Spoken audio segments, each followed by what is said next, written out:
Yep. I'm trying to snap the pieces together. It's been a rough weekend for me, man. Uh, Good stuff, but a rough weekend. Let's slap this shit.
What?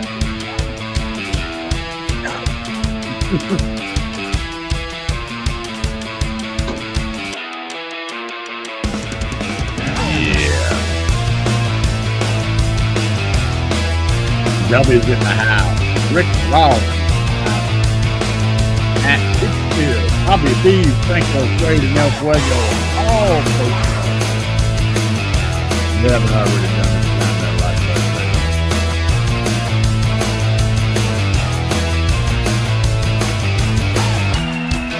Yeah, this toast is popping up.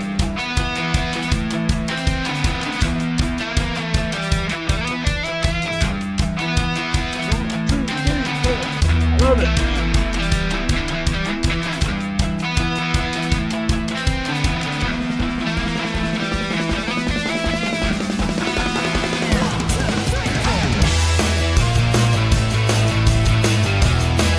We're gonna try to keep it together tonight.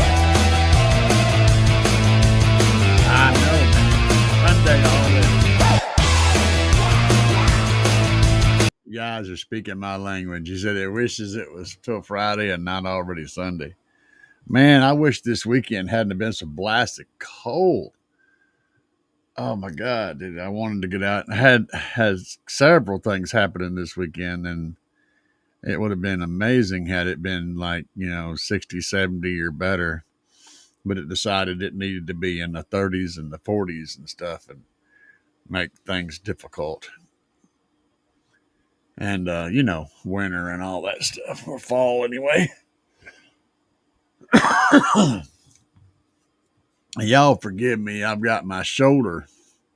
This shoulder is acting up. Muscles are doing bad things to me tonight. So the last few days they've been kind of fighting it. I finally got my heating pad out, but I haven't got it. Haven't used it yet. I'm going to use it when I lay down. Um, Maybe that'll help because this sucker's kicking my butt, dude. I can't hardly move my left side. When I do, it hurts pretty much. Anything outside of the standard normal motion just kills me. But I'm sure you're not here to hear about medical problems, but we all deal with that crap, right? No matter who you are or how rich you are, we all have those problems. But what we're going to talk about in the interim tonight is, should you build it or should you buy it? And I find often there's kind of a something in the middle, and it's going to depend on a few different things. And it doesn't matter what you're talking about. There's a built and a bought version of pretty much everything in car audio. Even if it's something totally custom to your vehicle specifically, like maybe putting plywood in the roof or or sound deadening the whole vehicle. I mean, you can always pay to have that done. And, so it comes back to this. So the main thing is there's three budgets. Everybody works on three budgets. And I mean, there's more than that, but I'm going to call it three because three sums it up pretty good. The first budget is money. How much of that do you have? How much can you spend? What's your money budget? Everybody knows about that one. We talk about that one a lot, right? The other two are just as important. The second budget is your time budget. How much time do you have? How much time can you afford to put into something besides what it was already doing? Do you have the time to plywood your roof? Okay. Or are you far too busy with your daily life to be able to do that? The third budget is your skill budget. And the skill budget helps the other two. The higher your skill budget is, the less time it takes and the less money it takes to do the job. So having any one of those budgets be very high can pretty much fix the other two. And it's always nice to have a combination of them. Having said that, some people can afford to, with their money budget, pay someone to do all their stuff, and they don't have any time budget, or maybe they don't have any time or skill. Okay, that doesn't mean anything bad about them. It just means that they've got a lot of money. They put in their effort into doing something that generates income for their household. That's their primary sink for all their investment over their life is doing that. And that person can have someone else do it all and still reap the benefits because they have a very high money budget. Whereas me, I'm kind of in a weird spot. I've got quite a bit of time budget, and I've got a fair amount of skill budget and a little bit of money budget. So I have to try to find a way to combine all three of those together to get what I need to get done. And a lot of people that come see me are limited on their skill budget. They may have a good money budget and a little bit of time, but they may have less skill than anything else. And it depends on what's going on. These people are maybe they're new to building car audio stuff.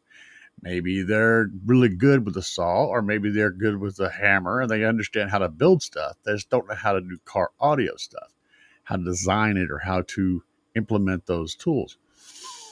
All these different things are factors, and I try to fill in that whenever people come by to help. And we have several lined up over the next couple of weeks that are going to be busy. And we have our show on the 8th.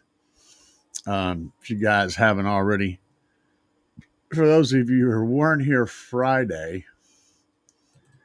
let me pull that back up again. My brain does things, and I don't know. I just don't understand why. So, I exist every day, and that's the best I can tell you, man. I get the existing part done, and we work with it. So, if you guys are in the Missouri area, I highly, highly request that you stop by for this. And this is going to be the 8th, next Saturday. We'll be there. There's going to be multiple different car audio clubs there. It's for a good cause. And, the proceeds are going to the Toys for Tots kind of a thing going on, the Base for Toys. So it's all for kids for Christmas. All you have to bring is a toy with you when you come. And you'll get to see all kinds of really good builds. There's going to be quite the showing out here, guys. I mean, there is going to be a pretty good showing out there. This is all going to be taking place in a church lot. So it's going to be nice and peaceful. I think you guys to definitely show up. It looks like the weather's going to be in the 60s and 70s. So no rain. It's a absolutely perfect show to attend. If you've been wanting to attend one and you haven't been able to find the time or whatever, this is followed on a Saturday in the fall. it's a beautiful thing, and it's for a good cause. I expect to see at least a couple of you guys show up. So y'all need to make plans and get that together. Because it's just got to happen. I mean, I know a lot of you wanted to come to a show, meet me, get a personal demo in the bass machine, and that absolutely can happen. But this is going to be the last time, probably this year, that we'll be out in the public. So it's kind of one of those things, make it or break it kind of deals. Let me get you guys' chat pulled up here, and we'll get into the chat window. Most of what I do on my live shows is answer questions. That's the primary goal. But the basic subject matter tonight is build it or buy it. Of course, like I said, there's always a combination. I mean, the person who says, I build everything. Well, did you cut down the trees to make the plywood? Did you make the plywood? Did you glue it together? Did you, all this? No, there's a point to where you have to buy stuff, and then you can use the rest of your skill budget or your time budget to, fix that. And everybody has layers. I mean, even if you buy a box from somebody else, do you finish the box? Do you trim it all out? Do you install it yourself? Or did you build it? Or did you it's like so many different layers. It's not a simple thing, but there's different levels of input that has to go into it. And it's either time, money, or skill, or a combination of all three. El Fuego is in the house, just so you guys know. Everybody needs to get your shit together, because Bobby B and El Fuego, they run this show. They're the meat and potatoes, man. Bobby B will kick you out. He's my bouncer. If you find yourself like in the lobby somewhere and you don't know what happened, that was Bobby. Bobby did that. He was probably being an asset. Let's see here. Franco Quade's in the house. Matt Litchfield, he said, hello, bases. Rick Ross is in the house. I'm in the house. Hell yeah, baby. Let's see. How's everybody doing, Rick? All right. G-Body Spank is in the house. Joseph's in the house. Bobby B, of course, is in the house. Man, we got a nice little crowd tonight. I do love it. DJ Ron, the mechanic. DJ Ron Mechanic's in the house. And G-Body says, smash that like button. Y'all get it done, man. Get it done. Rob Richards. Let's see here. What's up, Lex HP? All right, we got our first question. Let me light my smoke back up because it went out. I'm going to wind up taking a pain pill. Do you think One Slap's version 212 in the sixth order will be louder than my SA18 in a ported?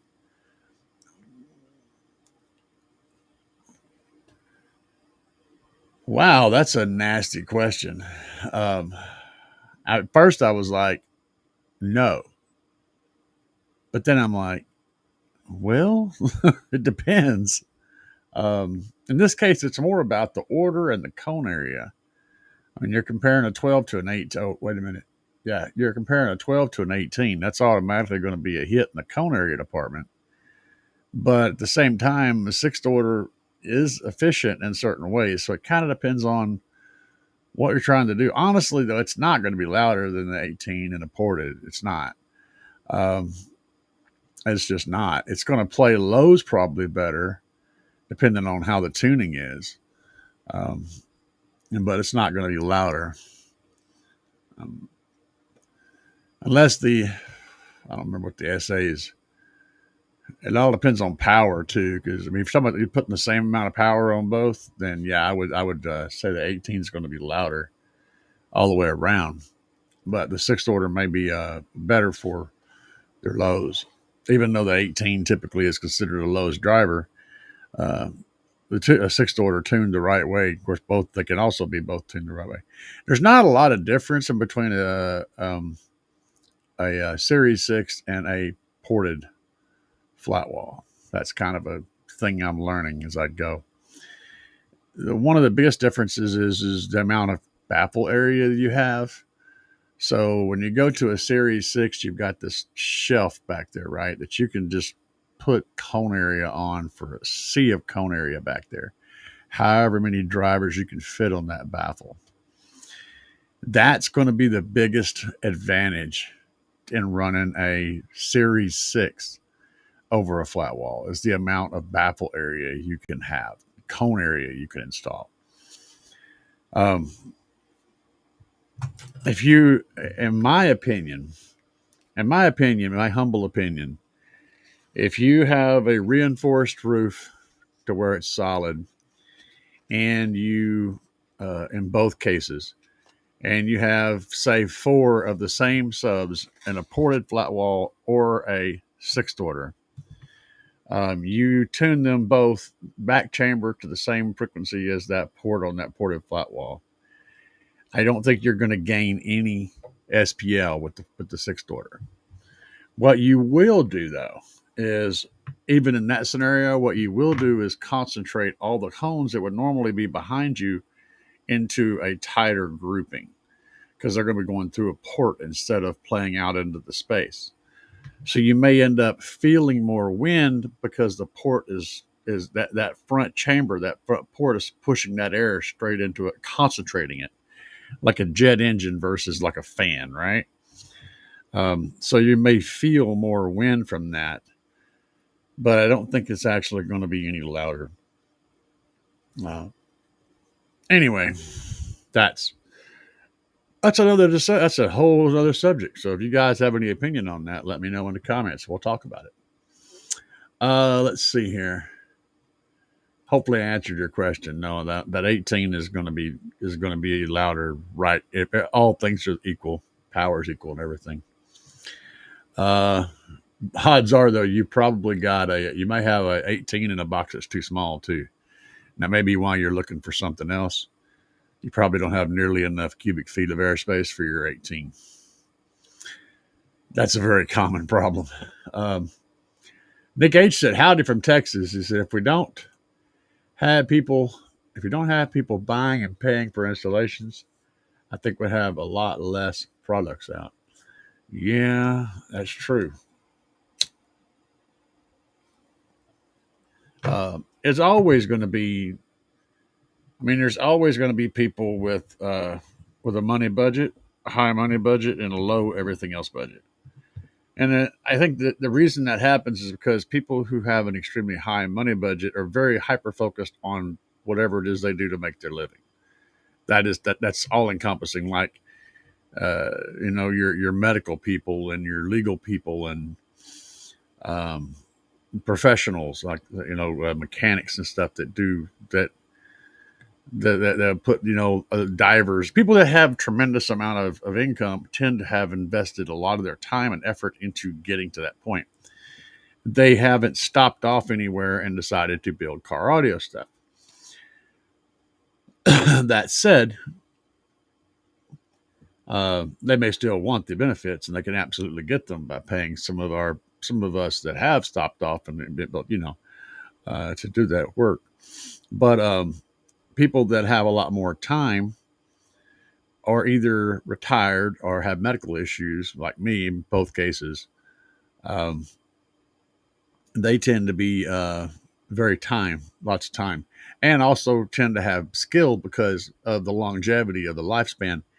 People that are in my condition usually have spent quite a few years learning things over their life, and they've gained enough skills to be able to force their way through there without using a lot of money. We can use more skill and more time to accomplish similar goals, whereas our income is usually extremely limited.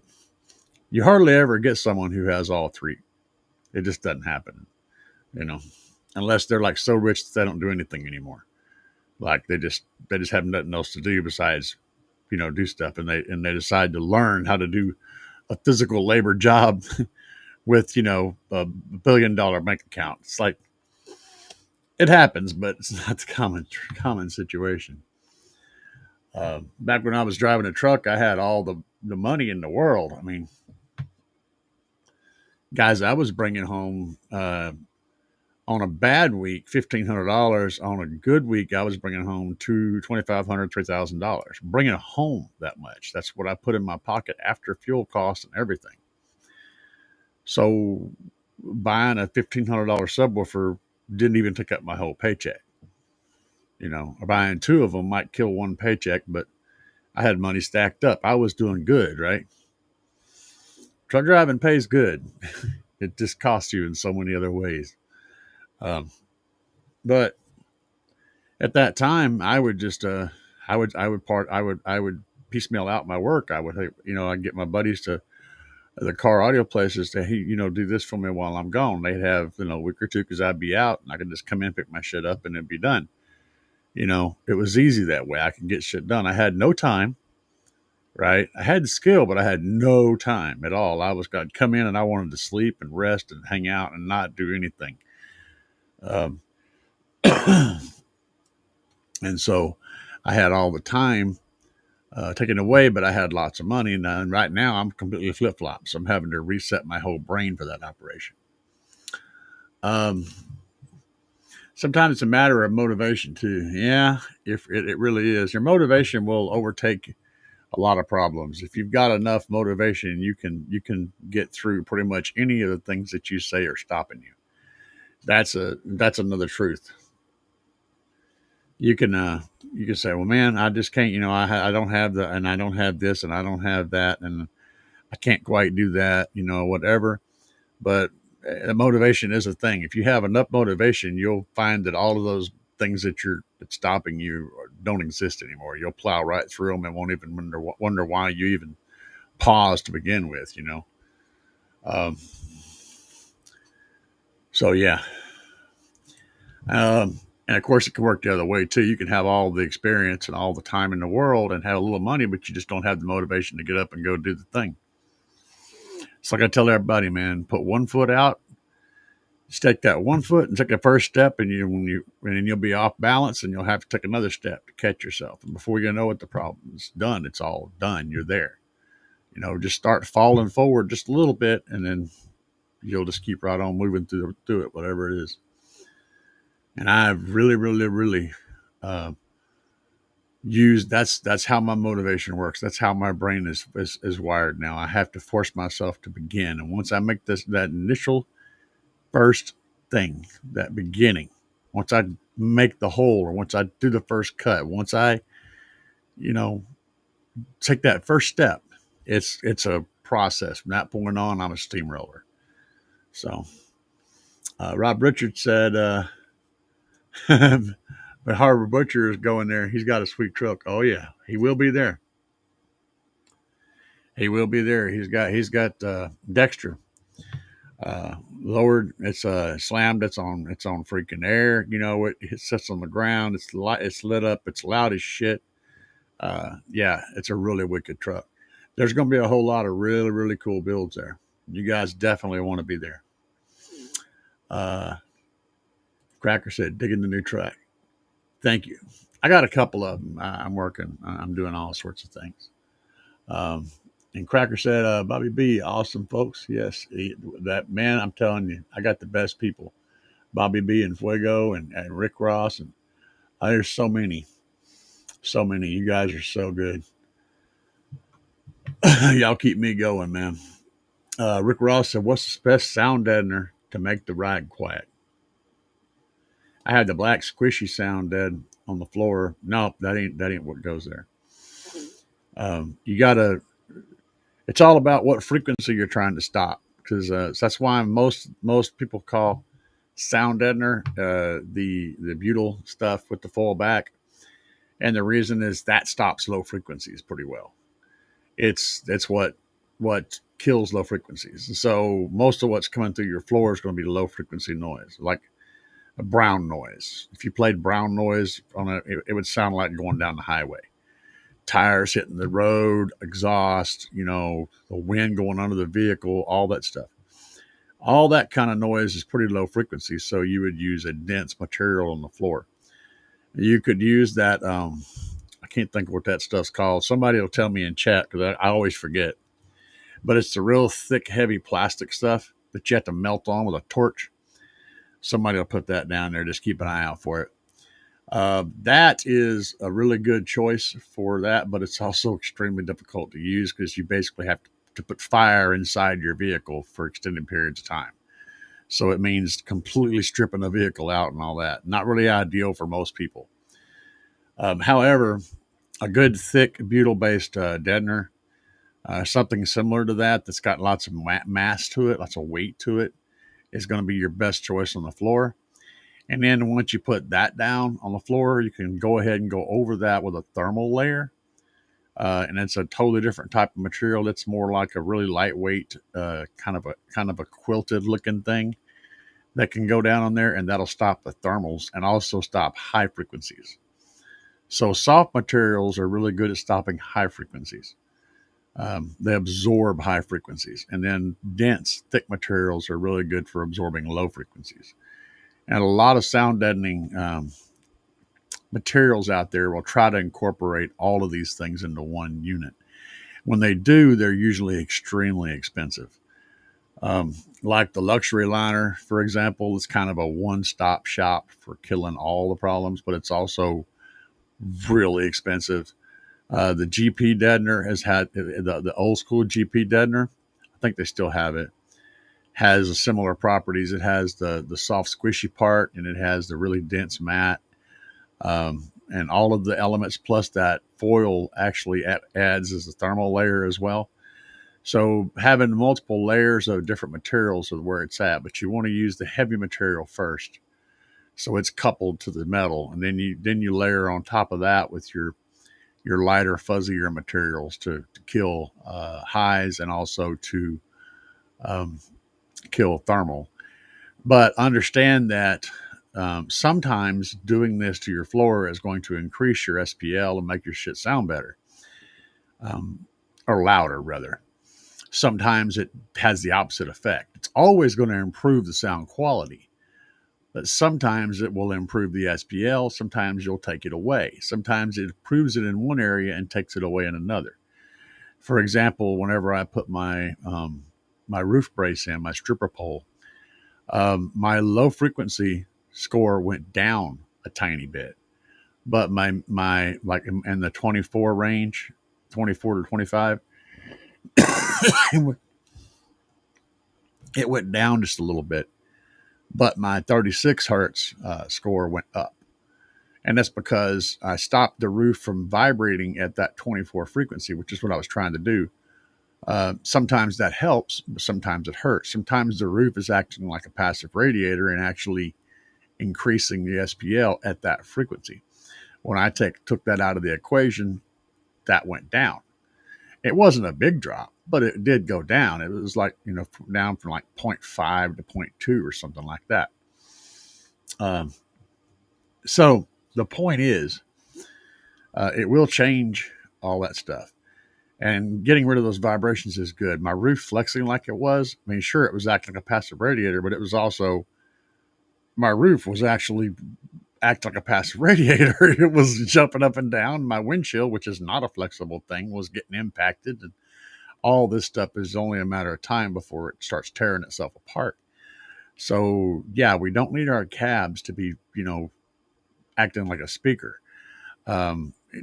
Sometimes it helps on those SPL burps, though, just if you're burping at certain frequencies. Anyway, I know I went a long ways around on that one, but I wanted to kind of get the right information in your head.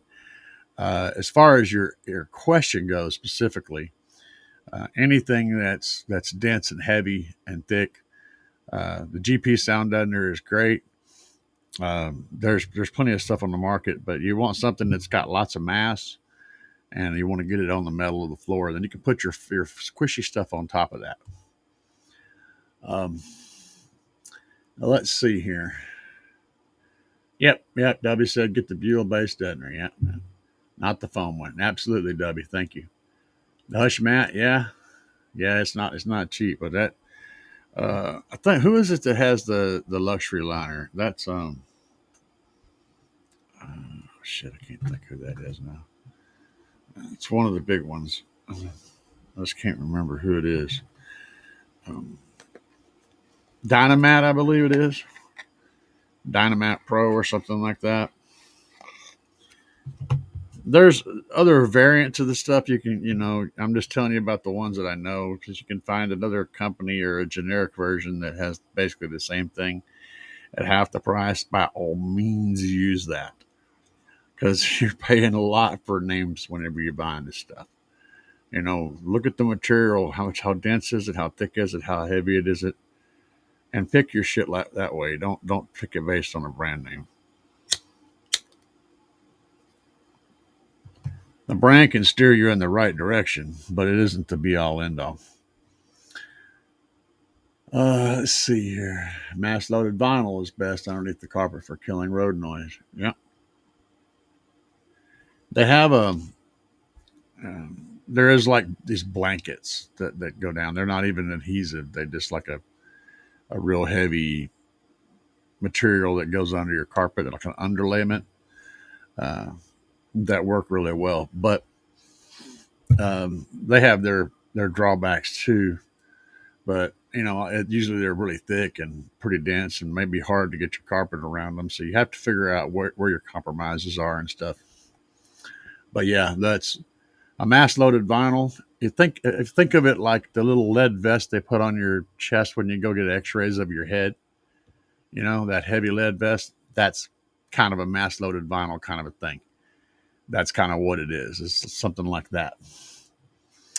Um, let's see. Matt Itchfield said, I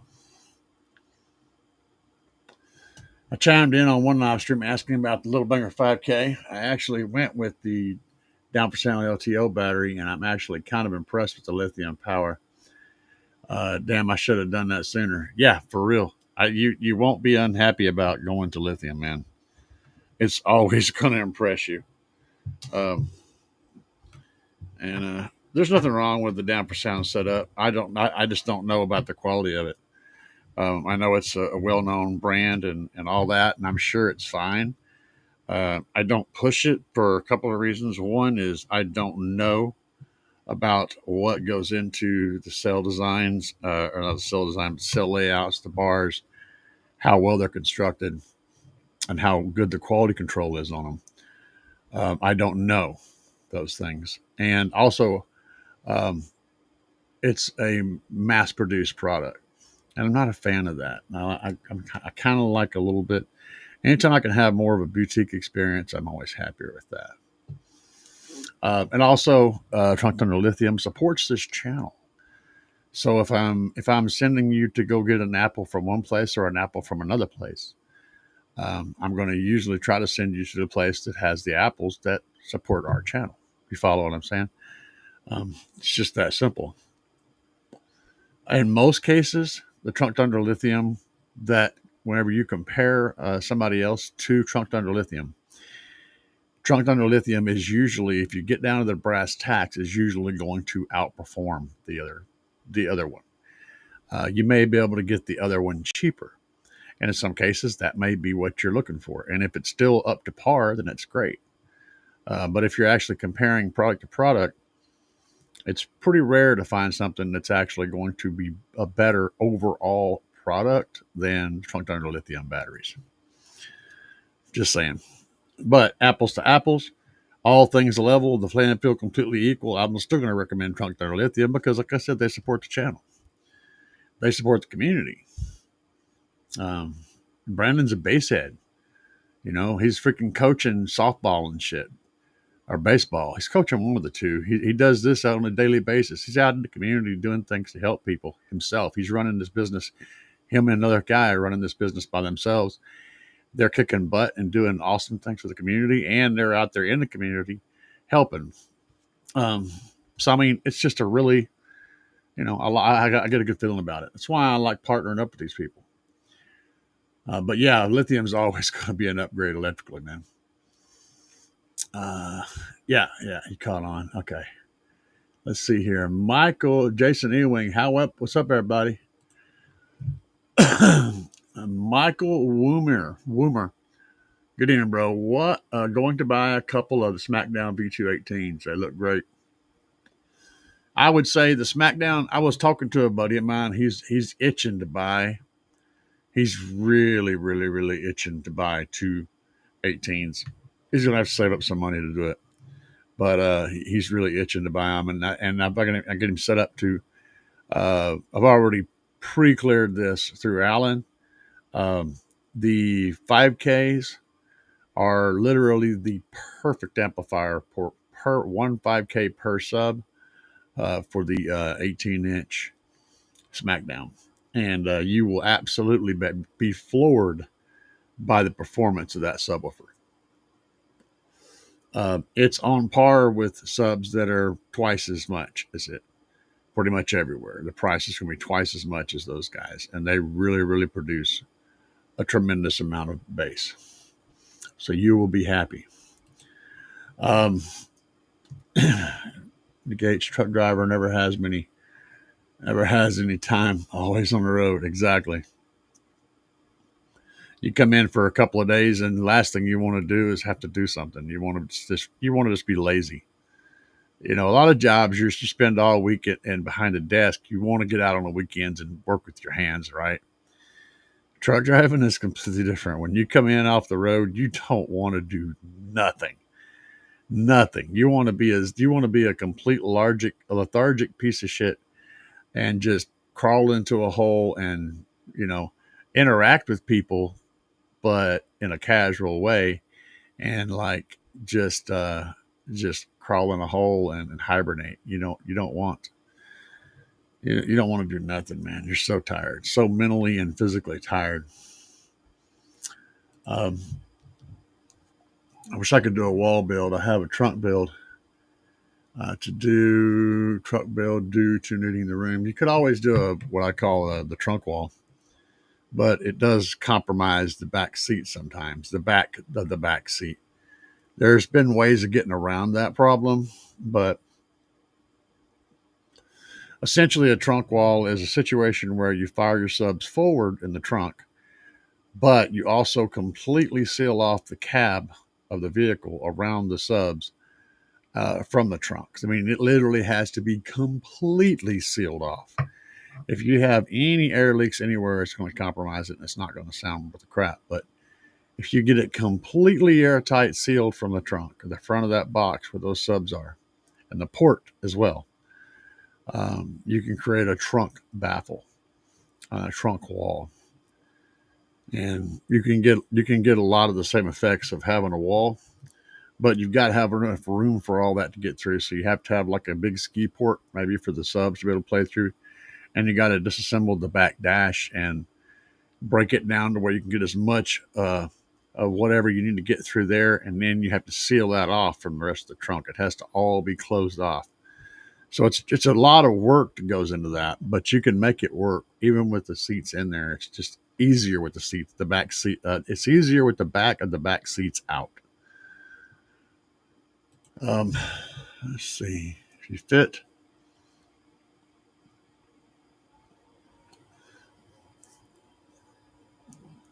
Yeah.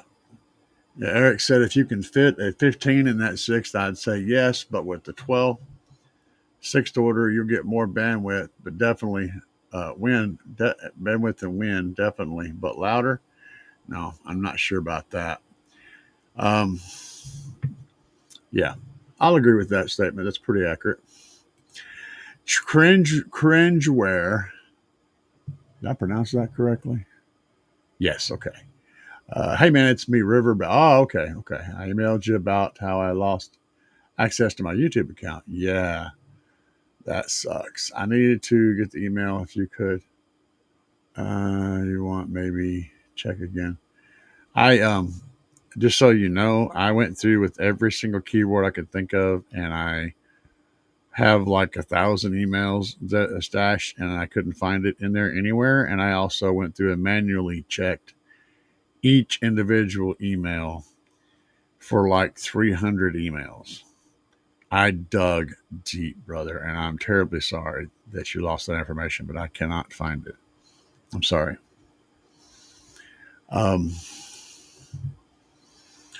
If somebody's took it from you, then you're probably not going to get it back. If you do get it back, it's going to be they're going to do bad things to it. That's how I lost a YouTube channel because of that. So yeah, happened to me when I opened a PDF and an email. I lost everything. That one little click was all it took, and I was like, "Oops!" And I was panicking, dude.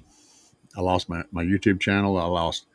I had to go reset everything. I had to get a new email account. I had to call the bank. I had to shut off credit cards. I had to shut down my account. I had to do all kinds of shit because all the passwords and usernames and everything was compromised at that point. So I had to go through and just manually shut down and kill everything and create a whole new. Yeah, it was a real bitch. El Fuego said, Bobby B has inspired me toward my next build. Slowly but surely, he's doing a DIY pro looking install. He absolutely is, dude. Bobby B is knocking it out of the park. He ain't fast. He ain't fast, but he's doing good work. Um, I agree with you 100%. Joseph said, if my wife gives me permission to build her a fourth for a Kia Soul for one cheap 12 on about 1K of power. Why a fourth, though? God, I'm not a huge fan of fourth. I've heard some good ones, but again, the problem, I think most of the advantages of those types of enclosures is more baffle areas. So if you're only going to run, one or two drivers, why not just run a flat wall? It's going to be louder. It's going to have a wider band and it's going to take up less room. And it's just, I don't know. As long as you got the baffle area, that's all that really matters. I'm sold. My flat wall is doing me really well right now. You guys are out there on the 8th. You can hear my flat wall. You can hear it. There's going to be a whole lot of really big, nasty things out there. You'll be able to compare them. You know, Cringeware said, yep. Sorry about that. Vibraflex. Yeah. Thanks, Rick. That's exactly what I was talking about. That stuff's great, but it's for the real dedicated basshead, man. You got to strip all the interior out, anything but metal.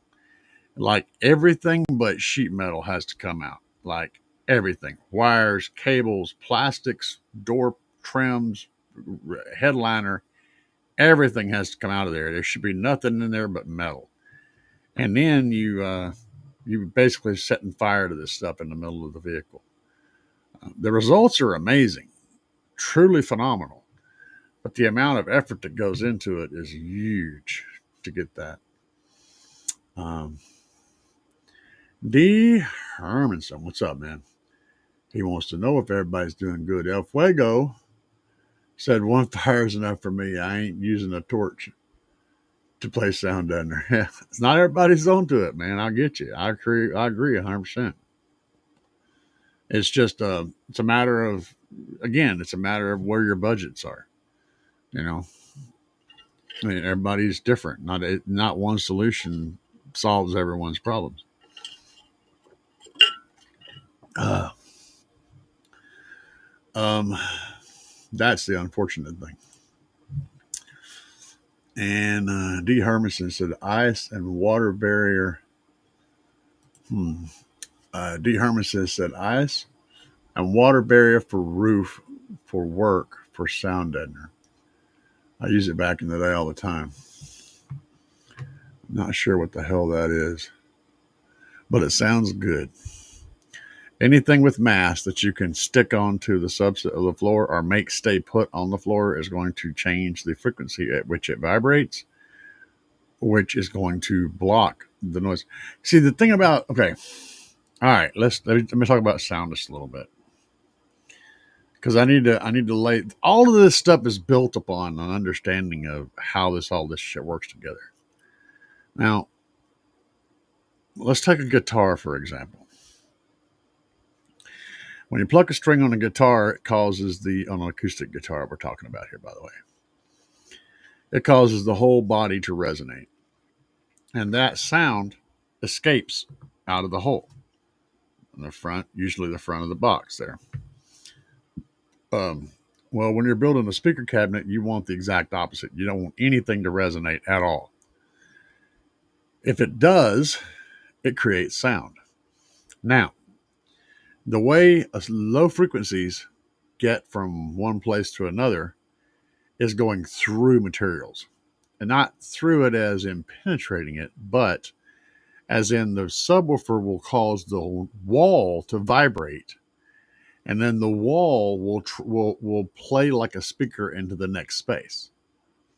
Okay, it doesn't penetrate it; it just applies pressure to it and makes it work in its regard. So your sub will hit, the sound hits that metal, vibrates the metal, and then the metal itself is what sends the next sound wave out.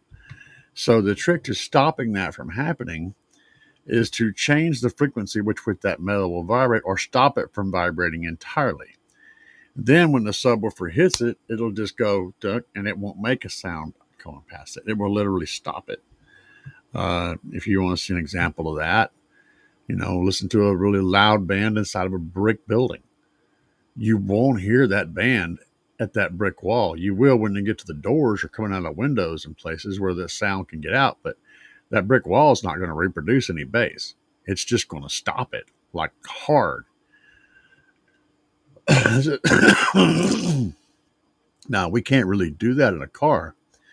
So instead of trying to completely stop the material from moving, what we want to do is make it have so much sticky, sludgy mass that it can't vibrate, right? It won't wiggle anymore.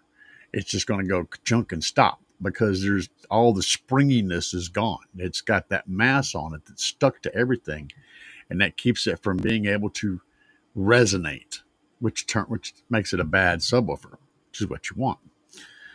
That's why mass loading is important. Now, when it comes to highs, it's a whole different story. Highs can't penetrate material at all, but they can bounce really well, and they can bounce and bounce and bounce and bounce.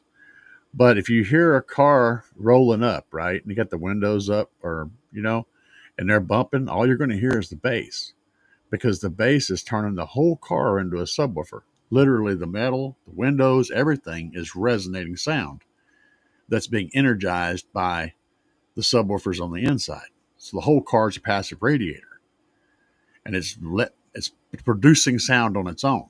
The highs can't do that. They can't make that panel move, but the lows can. And that's how that works. So the idea is to stop all that. A really well sound deadened car, basically, if the windows are up, it's not going to be very loud at all on the outside, even when it's thumping hard on the inside, because you're deactivating the passive radiatorness of the whole shell of that car. And of course, also there's the other element.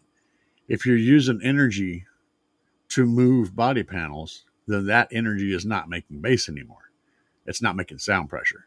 It's getting burned up and turned into heat, moving panels around. So, I know this is a deep way of thinking about things, but I'm trying to give you guys the fundamentals on the bottom, so that as you realize some of these questions that you may have are easier to answer, because you understand the fundamentals of how sound behaves with materials and how it moves through them, or bounces off of them and interacts with them. Then whenever you start looking at different materials, you go, well, that makes sense. Now I can see how that would work, or how this won't work. And yeah, that's how that works. Crocker said, hope it's fun up I go. Bill, good job, Bobby. Oh, man. D said, it's cheap. I wouldn't recommend it. All that sound doesn't are probably, yeah, that stuff's badass, though. I'm not sure what he's referring to. Chris said, what up? What up, Chris? Resonics? No, I think I was talking about the, I don't remember now. Spent hours. Wait, what is this? I spent hours doing my sound deadening, but it was so worth it. I still got areas that popped up that I'll have to attend to later. Always, man. It's pretty much a given that you're going to have that crap happen. So does Expandofoam work as sound deadener? Yes, because it stops the ring. The idea is to make the bell not ring, right? And think of it that way. How can I make a bell not ring?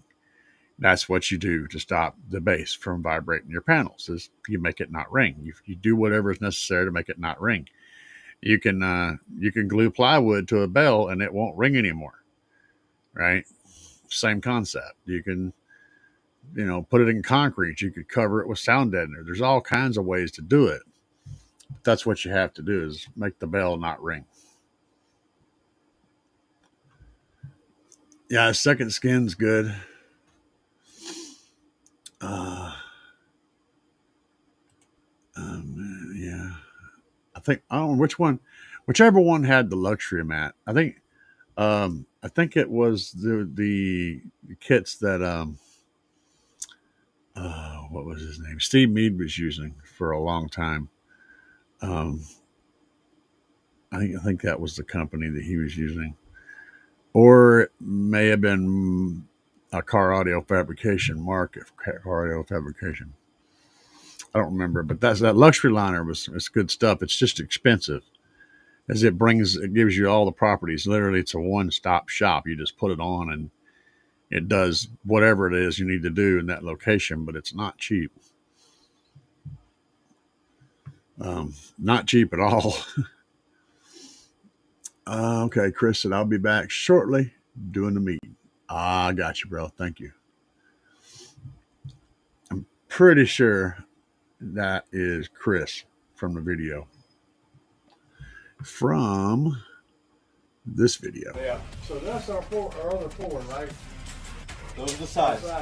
Yep. And then those bottom two big pieces are extra. Okay. And that you got all four of the top and bottom right there? Okay. We were talking about whether to build it or to buy it. Chris has a pretty good time budget, a little dab of money budget. Now, like I said earlier, the box that we're building here is for 4 Slaps Oblivion 15 version 1s. And we're going to get going for loud and low. So the port area currently is 100 square inches. And it's going to be a 10 by 10 by roughly 17-inch port. And the airspace in the box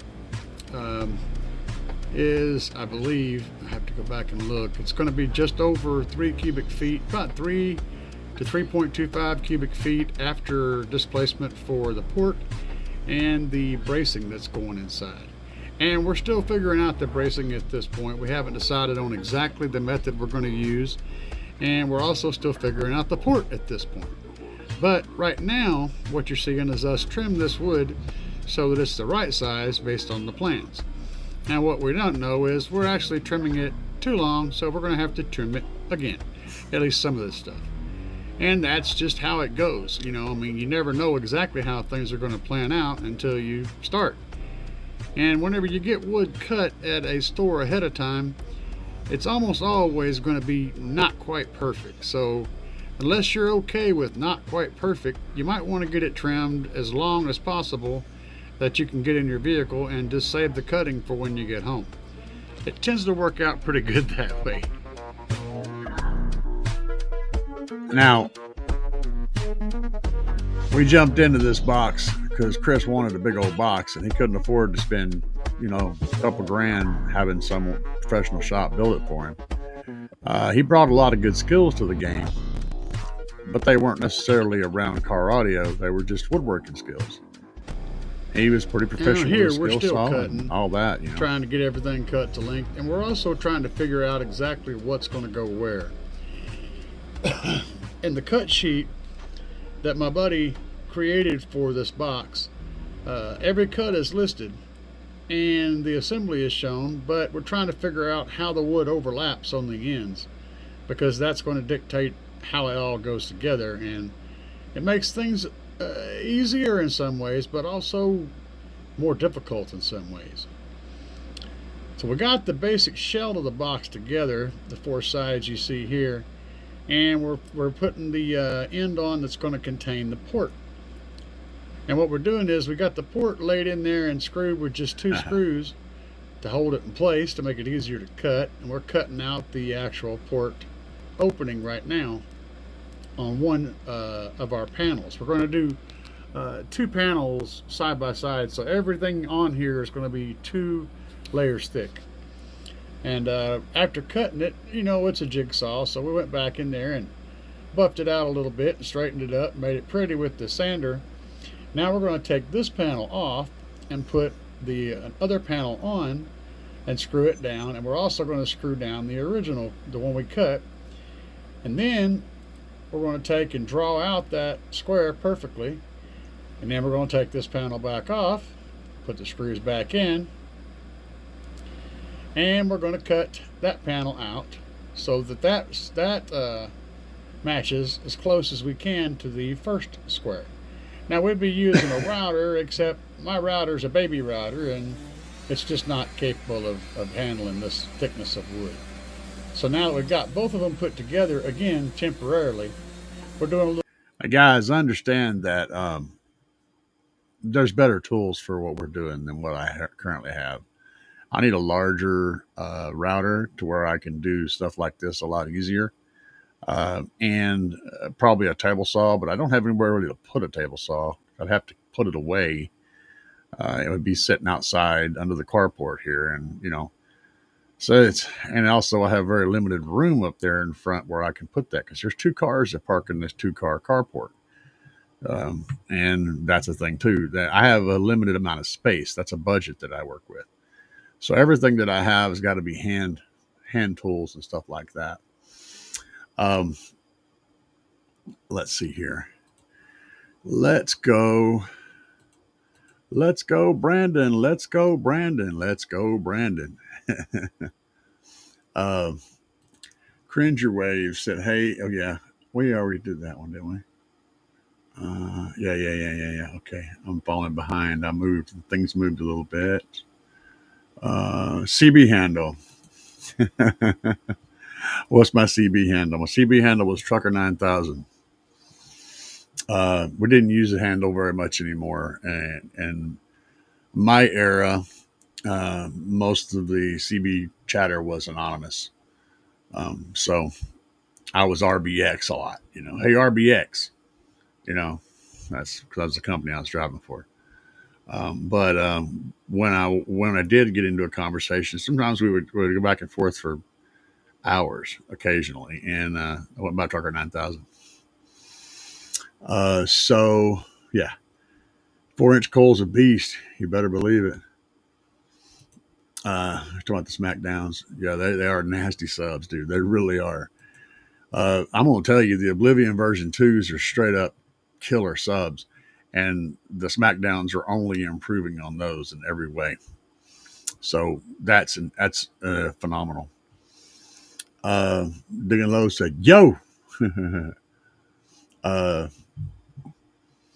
Okay, yeah. Backseat in for the 2 kids. Yep. We're gonna work around that, and we're gonna do what we can. We're gonna figure it out. That's gonna be a fun problem to solve, and I'll help you solve it. With your situation.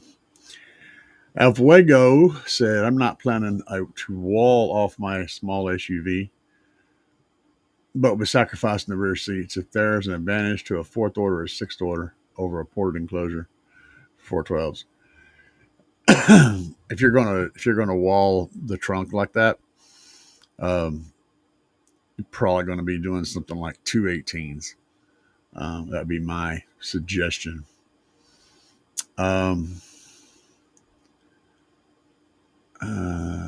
Okay, so you're talking about doing a box. Yeah,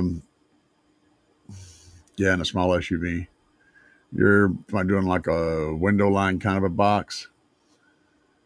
If you can get a 6th order built properly, it's going to be better in some ways. It's probably going to handle lows a little better.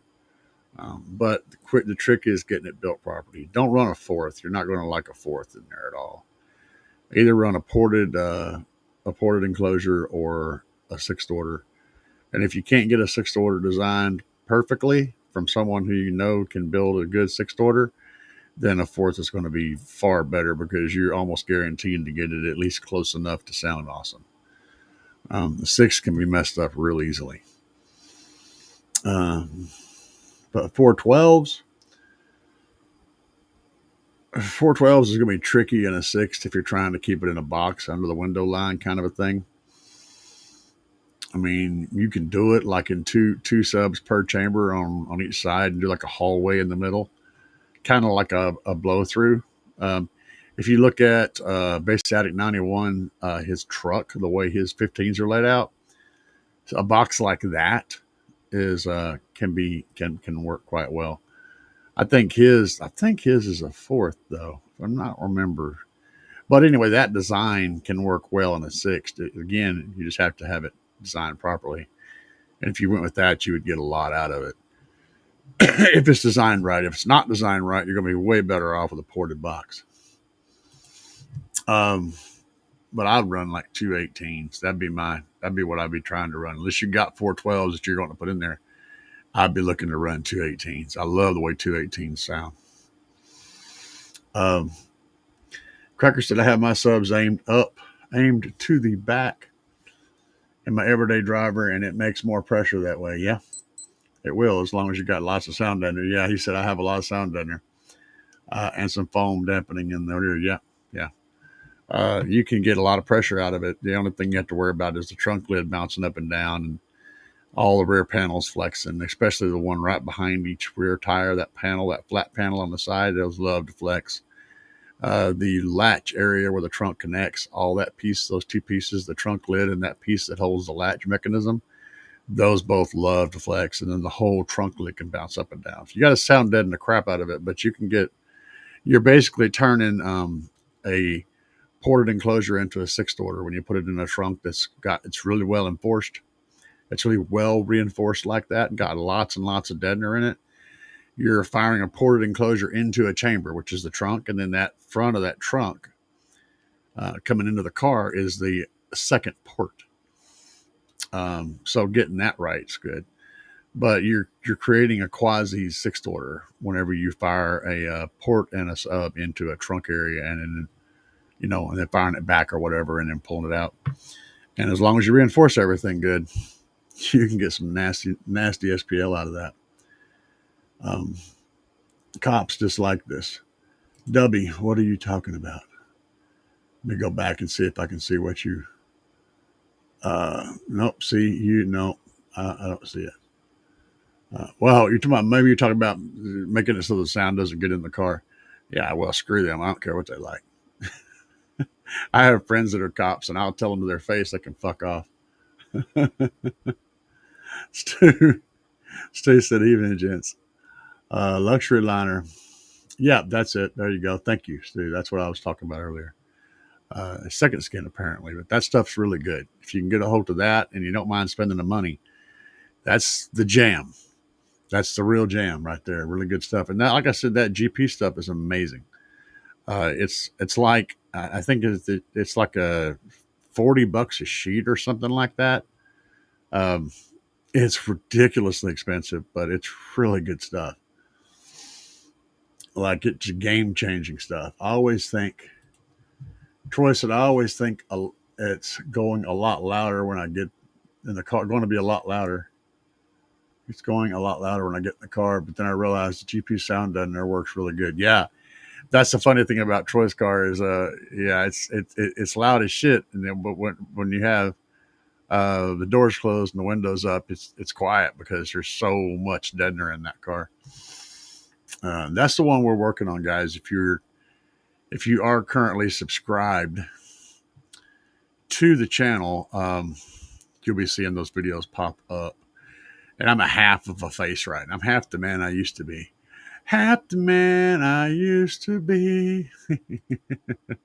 Hey, that's better. We can do it that way. Let's see here. See what we got going on here. Stu-tastic. You guys are awesome. Stu said, I just remembered I was supposed to send you pics of my F-150 build. Yeah, see, there you go. You slipping up. My bad. I just sent them to you on Facebook Messenger. Oh, goodness. Let me see what we can find here.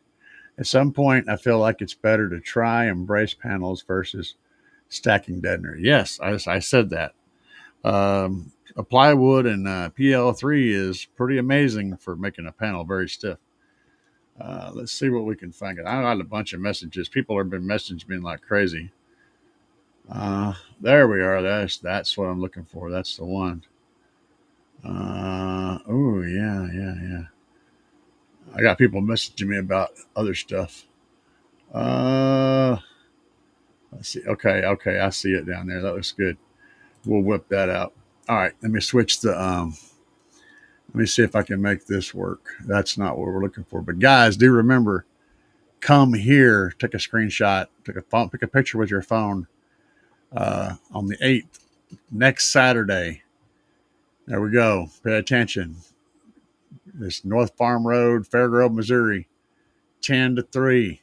You guys need to be here and bring a toy with you so you can get in the park. It's going to be freaking awesome. Let me get this thing flipped around here. Hey, there's me again. Look at that. All right, let's jump over here. We got to go see what Stu's got going on. Let me click on that thing. And then click on this thing. And there we go. And it did not work. That's awesome. Let's try that again. Okay, there we go. Now you guys can see that. Yeah, you can. You can see that. This is Stu's work. Let's see if we can pick on him. We always pick on him. So we're going to see what he's got going on here. Because Stu does amazing work. I have to dig deep to find something to tease him about.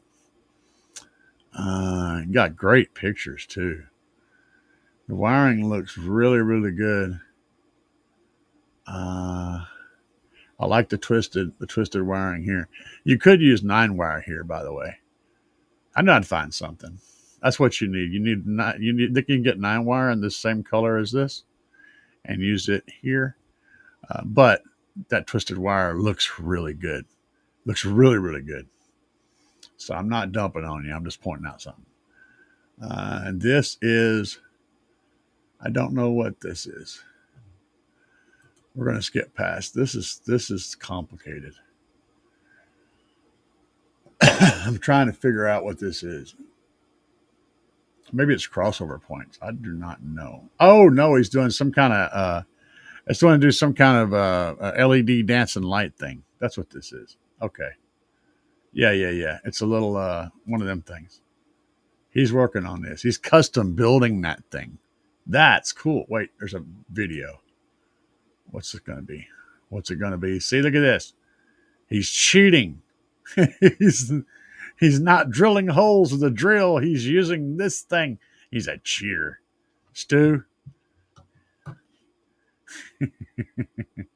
I wish I had one of these things.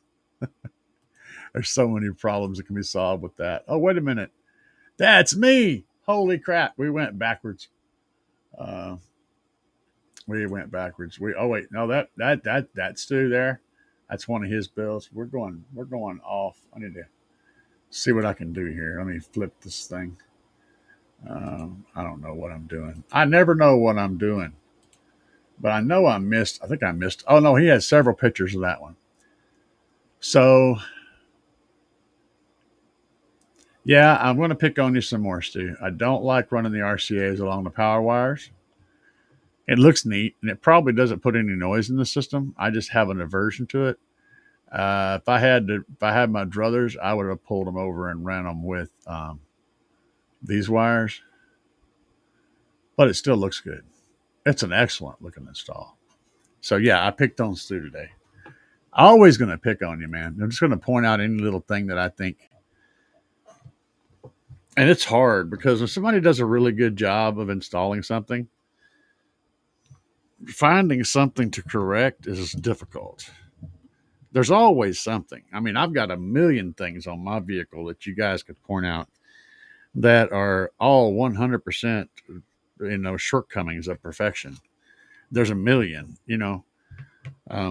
so nobody's immune to that. The very best in the world is not immune to it. It's just a matter of how deep you want to dive into finding their flaws, finding their little tiny things. And most of the stuff I pointed out to Stu in that was just my opinion. It wasn't like I'm the be all end all of car audio perfection, because I'm definitely not that. It was just my opinion of what I would have done differently. But having said that, all that install looks really good, Stu. He's doing a great job. I've just got to pick on you, because if I don't pick on you, then you don't have any other way of seeing things. You're like, oh, you know what, that might be cool to do that or whatever, and you go a little bit. It's like, think about it, don't do it, just consider it. That's what I'm saying. Uh, but it looks real good, bro.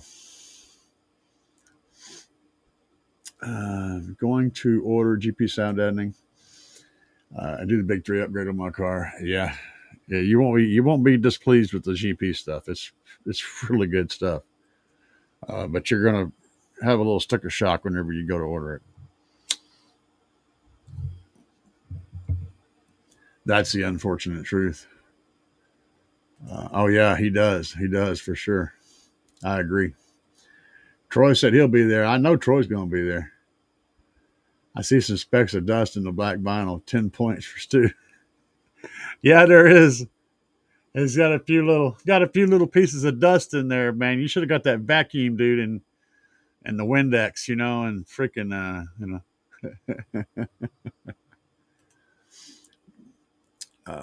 oh, see, that's what I couldn't get those to pull up. Let me go back and see if I can find those real quick. It won't go the other damn direction. Oh wait, it does go the other direction. I have a light in my face. I'm going to back up here, and we're going to look at all these. I see there's a bunch of stuff we're going to look into. All right, we're going to go back to Stu's. Stu. We're going to go back over to Stu's page. Stu. Anybody know what that's from? Stu. Show your age. So we have a sideways picture here. It looks like a factory head unit with some modifications. Extremely clean. Looks like there's a USB port added and possibly a phone dock right here, which is pretty cool. Set the phone in there straight up. I like that. It's very clean. I don't notice anything else done here, but that may mean that it's done so well I haven't noticed it, which is even better. Oh, there is a bass knob. Yep, got a bass knob down there too. That looks real clean. Stu, if you want, this looks exceedingly good. The only thing I might say you might want to do at some point, for whatever reason, in this case, I don't think you needed it. But if you run into a situation where you have a dirty back panel back here, like you got some kind of switch or something you're trying to omit, you got some hole that's in there that you don't want to cover up. That 1/8" ABS plastic with the texture on it works really good for creating a back panel for stuff like this. In this case, you've got a nice clean back panel, so there really wouldn't be any need for it. But it does enable you to build the whole back panel, glue it all together, and then assemble it in one chunk. Just throwing that out there. This is brilliant and beautiful. We have tweeters, and that's now I can't fault this at all. That's not even faultable, dude. I can't even poke fun at this in any way, shape, or form. This is brilliant looking. Got the polarized wires. If that's not the factory tweeter, that's absolutely amazing work. I can't tell whether that's a factory tweeter or not. That's how good that looks. I really don't know. Let's see what the next page has. We got the kicker bi-nines in the doors. I love me a good set of bi-nines. And it looks like we have possibly a deadener of some sort behind here. Maybe one of those cones. I don't know. I'm not sure what's in there. No deadener on the door itself on out parts yet, but there's these little squares which are probably factory things. Let's see what else is coming. Okay. Yeah, we got the factory water barrier here. This all looks very factory, and I know he did a bunch of work. Oh, I see some stuff. Hold on. I spotted something that's not factory, but also looks amazing. So it looks like we have, okay, I'm figuring it out as I go. I think this may be a crossover down here. The wiring looks so amazing, I don't know for sure. I'm not really sure. But it looks very clean and very factory. So yeah, hats off from that part. Let's see what else we got. All right, we got some sound shield back here. He left the vent. That's the back door, the back cab vent in it. In this case, he's leaving that open for the functionality of allowing the doors to close easier. It does cut down on the amount of sound pressure you can build in the vehicle by a lot, but for most people, that's not a big deal. They just want everything to work nice and smooth. It also allows the air conditioner a way to escape so that it gets into the cab better. So there's a lot of quality of life things for those vents, but they do impede your ability to build up a ton of sound pressure. That said, the sound deadener looks like it's done appropriately. Looks tight, looks very clean. I don't have my enhance button. I'd have to download these images to have that functionality. But it looks good. This is a nice mat in here. Probably the factory. This may have been the jack location. This is all looking really good, Stu. And here's the enclosure install. Interesting. So that's old school as hell, man. That's it's not, but it is.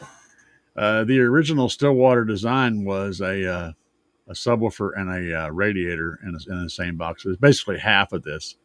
So this is kind of a double of that thing, and that's what they used in trucks forever. That's what made Kicker so popular was the butt kicker or the ass kicker, is the thing it was called, and it was by Stillwater Design. Later on, that particular product would become so popular that the company would literally take on the name Kicker and carry that forward. But it was originally Stillwater Design. But having said that, he did some really nice work on this box. I don't know whether I think it was hand built. I think he did build this himself. Very, very super clean. And I got zero shit to poke at you on the box, dude. I can't find a single thing to poke at you about on that box. That box is brilliant. That's beautiful. So yeah, great install, man.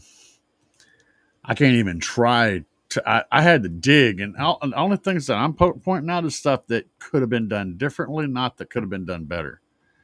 That was all done extremely well. Very beautiful work. I'm just pointing out potential differences. What else is going on? I've lost track of everything. You guys are just, boy, y'all are busy tonight. I think I'm getting back to it. Okay, yeah, here we are. Power speed testing my laser. Oh yeah, that was just a power speed test on vinyl with my laser. Okay, I know so little about the laser. I do know a little, but so little.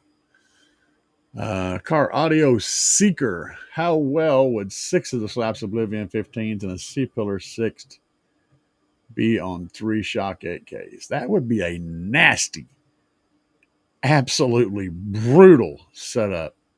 Depending on the vehicle, that's pretty much exactly what I was building for the Tahoe. It didn't actually transpire yet. But it was the build that I was planning for the Tahoe. I've got designs for that. I literally have designs for that. For a slide in for a Tahoe. I can tell you would bust 160 wide open. Absolutely, you'd be. I don't know exactly where you'd be, but you would be well over 160 with that build. Well over. That's what I think. I think it because I was ready to drop quite a lot of money into making exactly that build happen with the same subs, same amps, the same exact build. The only variable being what kind of vehicle it's going in. So that should answer your question. The only reason I didn't do it is because of money. I didn't have enough money to drop into it at the moment. So we had to go a different route to be playing for the season. Who knows what can happen in the future, because things do happen. Rick Ross said cheaper than buying a new car. Hell yeah, I mean, what's a new car? A new car is just a payment, man. You know, I mean, you clean your shit up, it's going to be just as good as a new car. And it ain't going to cost you, $1,200, $1,500 a month, plus that insurance, all that other goofy shit. Who needs that, man? Don't fall into that trap. New car is a trap, dude. It's a trap. Actually, no, fall into it, because I want plenty of used cars to be out there. That way I can go buy my used car. Somebody's got to fall into the trap before there's used cars, right? I'm all about used cars. I bought one new car in my life, and I'll never buy another one. It's just not worth it. Even if I was stupid rich, I would still buy a gently used car, something a few years old, because it doesn't make any sense to buy a new car. It's a dumb thing.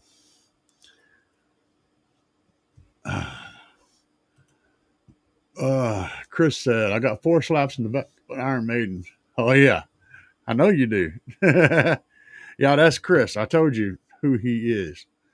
When I was playing the video earlier, that was Chris. That's who that Chris is. So if y'all want to ask him questions about his build and about anything going on with what he did and how it sounds and all that stuff, if you want to know about the 415s in the back of that Cadillac, Chris is the guy to answer those questions. In fact, holy shit. Hang on a minute, guys. Let's turn that off for me, would you? Or shut it up. Y'all, hang on a second. Come around here, Chris. He just snuck up on me. Come around here and get on camera. I can't get you on camera. Hey, Dad, come in. What's up? Chris is in the house. Yeah. He just decided to stop by and say hi. So let's move the mic over a little bit. Scoot over just a little bit, Chris. Be careful of my power strip down there. Don't turn it off. Oh. And I'll try to get you on camera. Hang on, I'm working on it. Get in here. I'm gonna have to lean over. Chris gonna be on camera. I'm not gonna be on camera right now. Oh, Christopher. Yeah. So let me ask you a few questions about your build. Actually, you guys ask Chris questions. I'm gonna ask him too, but I'm gonna rely on you guys to get those. And Chris is steadily talking. I'm gonna see if I can pick up on a few of these comments down here before you guys start asking questions. So y'all throw questions in the chat about his build or about what he and whatever. I don't care what your thing is. Let's see. Rick Ross said, "What's up?" So Stu, kicker tweets in the factory location. Okay, yeah, those look nice, man. That looked really good, Stu. The trucks have 2 vents in the back. Yeah, you can do that. Absolutely. It's like closing one door on your house and leaving the other door open, though. Do you actually accomplish anything? You know what I'm saying? Good work. Good evening. OG. Yeah. What's up, man? Alex, nice to see you, man. Joe Player, if you could have any subwoofer, it would be your dream subwoofer. Actually, you know what? Earthquakes. Earthquakes? Yeah. Yeah, it would probably be. It probably would be the Earthquake, not the holes, but the other one. I've always liked the way they look. I mean, they're just a really sick-looking subwoofer. Just look up Earthquake 15, and you'll see a couple of different ones. And I can't think of what it's called right now, but there's one called Holes. That's not the one. It's the other one. It's a slightly less expensive version. My favorite subwoofer ever because it just looks so freaking sick. Mark said, "Hey, Chris." Stu said, "Chris, we've seen the base. What's the rest of the system consist of?" Well, I've got one 5 1/4 DS18 in each door. I think those are 200 RMS. I got DS18 tweeters in the passenger side door. I'm still needing to drill holes and put the rest of my build in my truck. And I don't know if those are Neos or not. I can't remember. But I think those are 3.25, 3 1/4 DS18 tweeters. So, and I'm running a Sundown 1250 on my door speakers. Going to run a Sundown 1250 on the tweeters, and I'm running a Sundown 8000.1 on my subs. He's running the SFB full bridge 1250 for their mids and highs, and the SFB 12 or 8000.1 for his subs. It's a really nice, simple setup. We still got to get the other amp hooked up. Right now, he's powering off the head unit because we haven't got that finished yet. But that's coming up very soon. Yeah. Let's see what else we got in here. Joseph said, "How big is your box, Chris? My little cousin's about to get 2 more, needing a starting point going into a Tahoe." Well, it's 12 cubes, wasn't it? Yeah, it's 12 cubic. Well, it was 13 to be an original design, but we cut it down to 12 with all the bracing and some of the 45s in the corners. And then it's got a 10 by 10 port. Yep. That's, how long was that port? Do you remember? 18 inches. 18 inches? Mm-hmm. Yeah. So it's got a 10 by 10, 18-inch port. Hopefully that helps you. That's like, what, 100 cubes? 100 cubic inches? 10 by 10 by, yeah, it's a little more than, yeah. Side, yeah, that's 100 cubes. In diameter. Diameter, yeah. 10 by 10. Tracker said, awesome. Let's see here, Sundown. Yeah, they're good amps, man. Rob Richards said, "Hey, Chris." What's up? You can read the chat up here. What's going up, Rob? Thank you, Cracker. I appreciate it. You know how long I've been waiting to say that? Yeah. You trying to say something, man?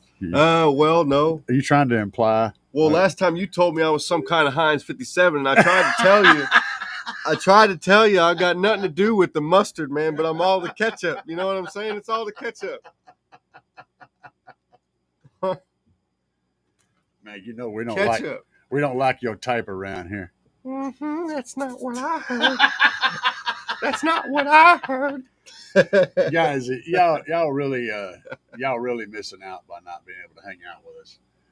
If you want to see me and Chris both in the 8th, this coming up weekend, Saturday, you saw the flyer. I've had it up multiple times. You guys need to be there. You'll be able to experience both these rides and a whole lot more. Yeah. I've got more questions. Have you learned anything from CAE yet? Nah, he don't know nothing. He don't know nothing. Don't know shit. You don't know a damn thing. Don't know a damn thing. I've learned a lot, man. I've learned a lot from several people on the team, incorporated, you know what I mean? But coming over here and just being able to spitball and being able to experiment with things, man, is really what it's all about. I love experimentation. I love breaking things until you can figure out how to make it work right, not always having the answers. And doing it right the first time. It was part of my learning process. And, there's no shortage of knowledge, no matter where you go. Knowledge is always power, just point blank. Hey, look there. We're going to get a little wider. Hey. I'm going to make things happen. I'm doing stuff. You keep talking. You need explodes. Hey, you need explodes. We got one on the wall. Yeah, he took my last one. It's up there on the wall. That wasn't yours. Yep. Trying to claim. He put it in a barrel. Tried to blow it up. And I said, "You can use it as a hold ornament. It's all right." He's like, "No, hang it on the wall. It'll be all right." He's trying to claim ownership, man. I'm telling you, boy, that's what you get, man. Yep. I feed the man pork chops one time. And Yeah. He's trying to claim ownership to that Sony Exploder on the wall up there. Hey, I'm not gonna lie. Look, back in the day, I had one Sony Explode in an enormous sealed box, and that thing hammered the lows. Absolutely hammered. Yeah. Talking. One of my first real builds was a completely Sony Explode build. I had Sony Explode 6x9s and 6.5s in the car, and I had a Sony Explode 4-channel running those, and I had a Sony Explode amp running 2 Sony Explode 12s, all the red stuff. It was all the red ones. 1200s. Yeah. And freaking great sound. I built the boxes way too small. They were tiny little sealed boxes, but they looked really cool the way I built them to follow the body lines on the inside. But I had sacrificed tons of airspace to make that happen. Mm-hmm. So they sounded nice and tight and crisp on most music, but they didn't get the lows. They just didn't have enough airspace to really move, you know? Yeah. But that was one of my first early. It was a really clean build. Most guys, for their very first build a completely shitty looking build, but it sounds okay. Mm-hmm. Mine was the opposite. It looked like a pro built it. I mean, it looked straight up like I've been doing it for years, but it didn't sound as good. It didn't have the right characteristics sound wise. So I kind of was the opposite, which of course I'm always the opposite of every damn thing.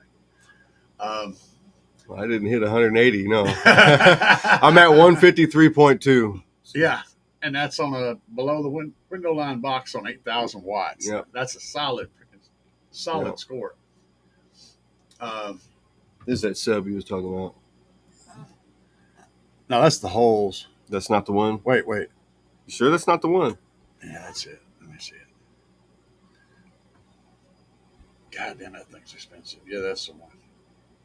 That's just the wrong size. That's the 12. $1,800 for a 12. That's the holes, though. No, that's not the holes. That's it is. That's the holes. Yeah. What I'm looking for is it's something else. It's like a freeze or cold or something to do with ice. I can't remember the name of it. W said explodes to 180 degrees free air.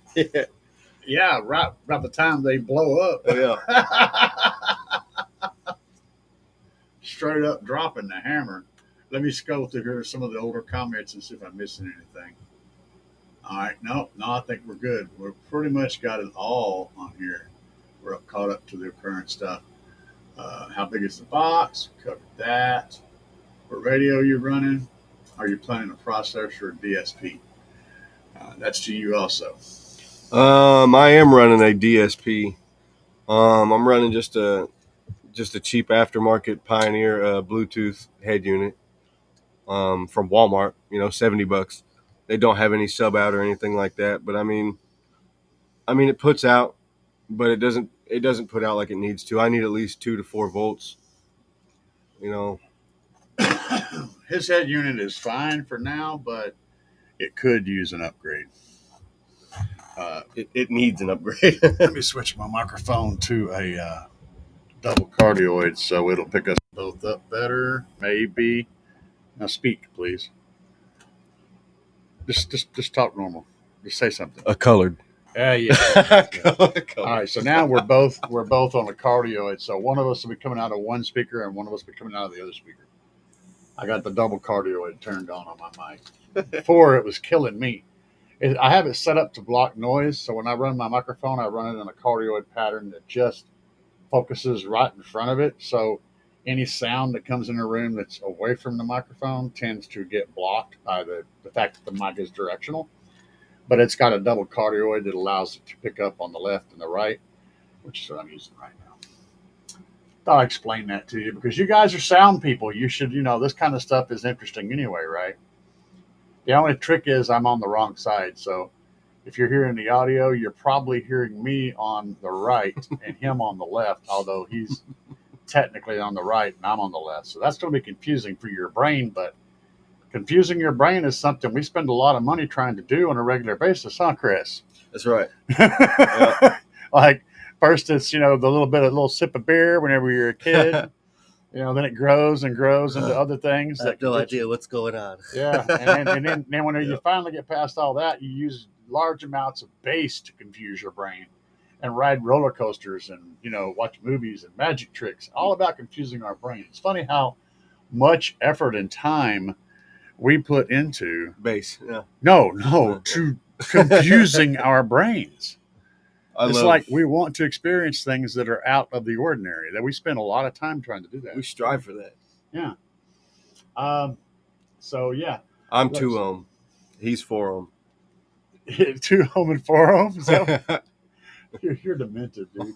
No, he said who is 4 ohm and who is 2 ohm. Oh, okay. All right, I missed it. Yeah, I'd run 4 ohm. I don't care, man. As long as I got enough power to cover it, I'm good. Let's see. I'm already caught up to that chat, so I'll just work off of that. What head unit? What size head unit does he have? Double or single? Single. Single den. Yep. Yeah, he's got the barn door, essentially a barn door Suburban, but it's a Cadillac.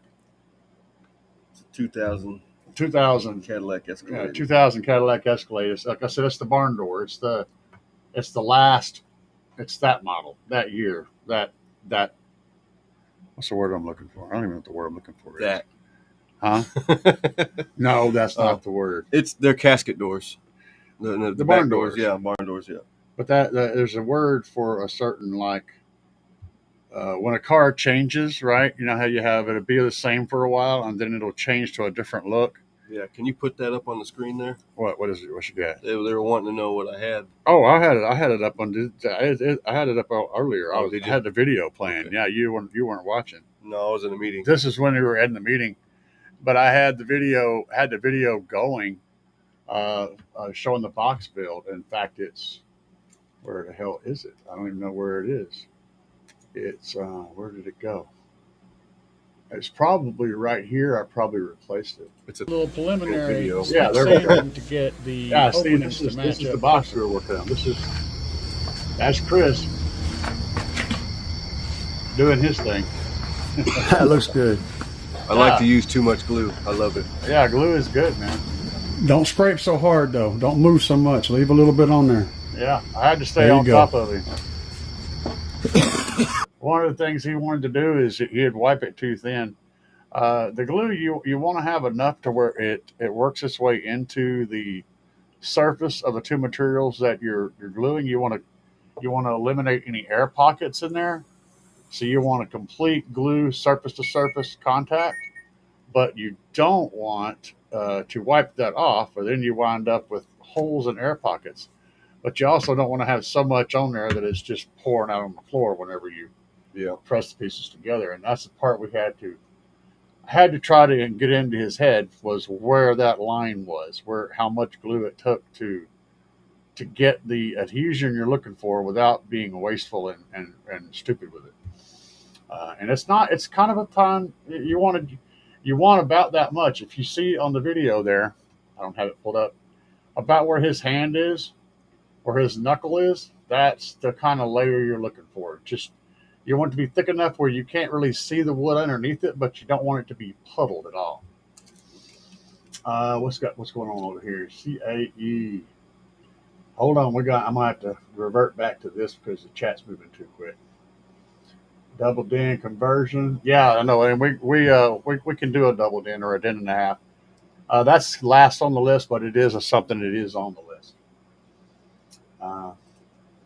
Cracker said, if you can get me an address, I'll reach out. I have a really nice single. And then head units, I think you would enjoy. If you look at the contact information and all of my videos down below the video, my address is down there. It's a P.O. box, and that is a legit address, and I get notified as soon as something arrives in that address. You feel free to send it to that address, and I'll make sure he gets it. Just be sure to leave me a note that this is for Chris on the box there somewhere where I'll know, because I get a lot of stuff in from a lot of people. But leave a note in there saying this is from Chris, and I'll be sure he gets it. Crack. Make sure. Appreciate it. Yeah. Yeah. Cool. And he's a poor boy, so you know Chris is working his way out of a rough life choices, and he's made some amazing progress in his being as a person. And he's fighting lots of struggles along with the struggles you think about. There's the struggles you don't think about. All the other trying to put your life back together after cascading it into falling apart. Yeah. And to put it back together with pieces that don't involve that old life at the same time. Yeah. That's like having to start all over as a teenager, but you're an old guy, huh? Yeah, I'm still getting to know myself all over again. Exactly. It's confusing. And that strength that he's shown me so far is one of the things I like about Chris the most is the ability to be strong and be solid and be true and straight up. And that kind of shit means more to me than anything else. And his ability and willingness to help other people at cost to himself often. That's another one that stands out. What are you doing? Scanning my temperature? Yep. Well, how hot was I? Well, we're in the air conditioner, so. Oh, yeah. Well, no, it's going to pick up exactly what you pointed at. Well, it says hold it. Hold it. Wait a minute. It says access denied. Access denied. You could not perform this. This is an illegal procedure. Yeah. Hey, CAE, question for the pros. If your head unit RCA voltage out is 5 volts and the amp input RCA is only 2 volts, it can. It didn't used to be a problem. That's something that's, if you're running I'm assuming that you're running a tar amps amplifier. And yeah, it can cause it to clip a little before it's supposed to and other stuff. Tar amps are weird, man. They've got this 2 volt thing on lockdown. And I for years, I was running 6 volts, 8 volt, 9 volts to any of my amplifiers. But these days, there's issues with that. So yeah, it can, based on if it's a tar amps, yeah, it can be a problem. Stu's going to jump in here. Oh, the jump at the bezel in his radio. Yeah, gotcha. Well, we're pretty creative. We can solve problems. Nice. It's nice. Give him some sub control. It'll be back. I'll be back in a minute. Going to get him some model numbers and let him pick out which one he'd rather have if he even wants it. I bet he's listening to you. Yeah, I'm hearing. W said, "Oh, that sucks." I don't know what sucks, W, but I agree with you. It sucks. If W says it sucks, I'll ride with him. Same thing with Stu. If Stu says it sucks, it probably sucks. Rob, you can overdrive the inputs to the amp and cause clipping. Hey, that's what I said, wasn't it? I'll be damned, I actually got that right. No, don't move that. Leave that alone. Quit playing with that. You don't touch that. You're not allowed to touch that. You're making horrendous noises on the thing right now by doing that. I'm not sure what to do with my hands. Well, that's okay. You'll be fine. Okay. Just play with your phone. Just don't play with yourself, okay? Play with your phone. Yeah, it's the phone. The phone. It's square. It's not cylindrical. Let's see here. W says, Stu, can you find where the head unit hits 2 volts? Set it from there. Yeah, you can. You're on top of that. You can also try resistors. Play it and live it said, hello, play it and live it. What's up, man? Ricky Bobby. Let's let a little bit of this play, guys. You're probably going to need to add a little bit more glue. Yeah. But get the edges first. Get that over to the edges and get the edges covered before you put any more on there.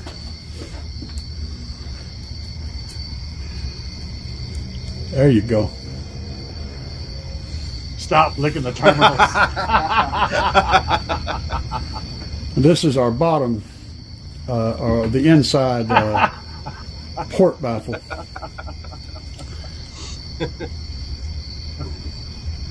We're going to get this stuck together and then build the port going in here.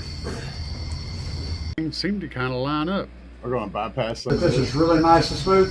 We're So going to go when to we put the, our baffle we're on, going to go to the our really top fun baffle, part. which is where the subs are going to go. So that's why you start in the middle and work your way. It's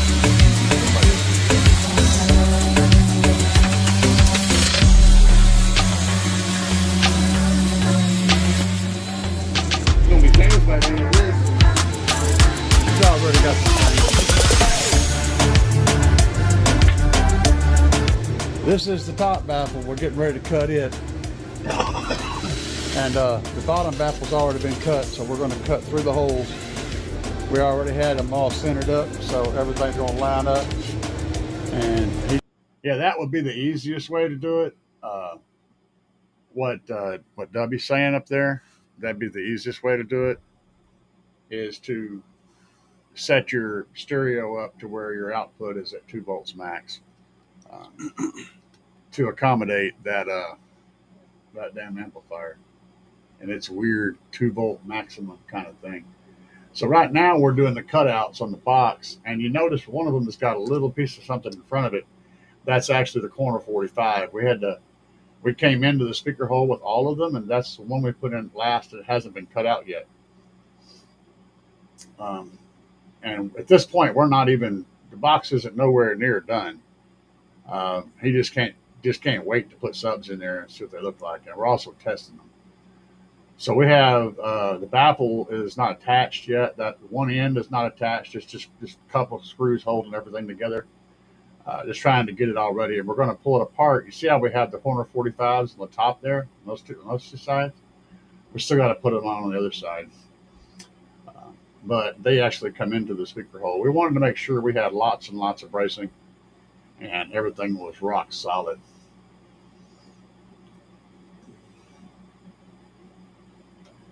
Stu's saying,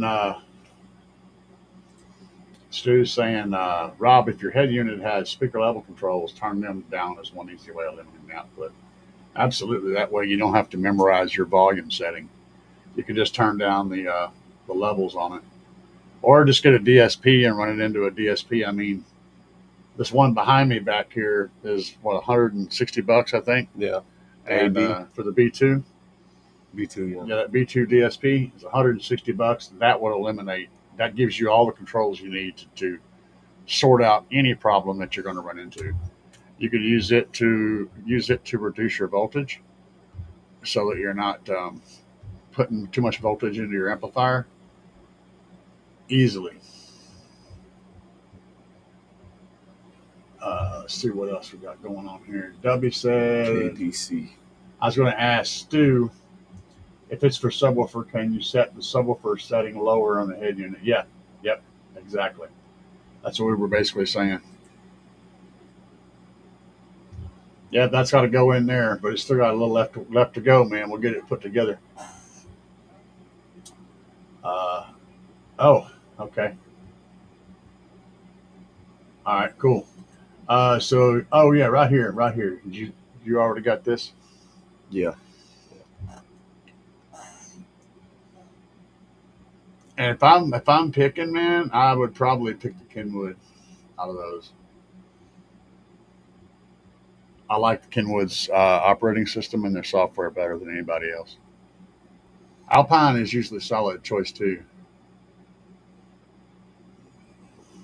Oh, that Pioneer Super Tuner, yeah, those are old school, man. Well, that's not an old school version, but a Super Tuner's been around forever. I love it. Yeah, the Kenwood's not bad.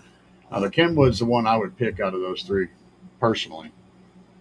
Having had experience with all of those stereos, Kenwood and JVC are two of my favorites anymore. I used to be a Sony guy, but now I'm pretty much a Kenwood guy. Yeah, that'd be a thing too. The Kenwood's the only one that's Bluetooth, and that's the one I would choose. Yeah. So that kind of locks it in right there. What do you think about it? The Kenwood's got the Bluetooth. Yeah, that's my choice. Yeah, that would be my choice too. Would be the Kenwood. Yeah, he likes the Kenwood, man. I'm just having messed with all of them. I know what I'm looking for specifically, and the Kenwood is going to be his best overall choice. Is that an old Super Tuner? Mm-mm. Alpine? Is that well? That's a newer one, isn't it?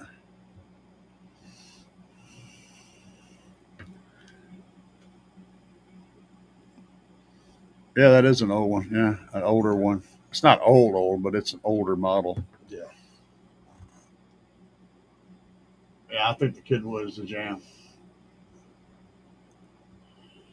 Yeah, Stu agrees with me. Alpine and the Kenwood. Yeah, I like Alpine too. Alpine tends to have a pretty good EQ system, and they have a really good punchy mids and highs, and uh, I think a little bit better top of the volume range. Like if you're all the way maxed out, it tends to be a little cleaner.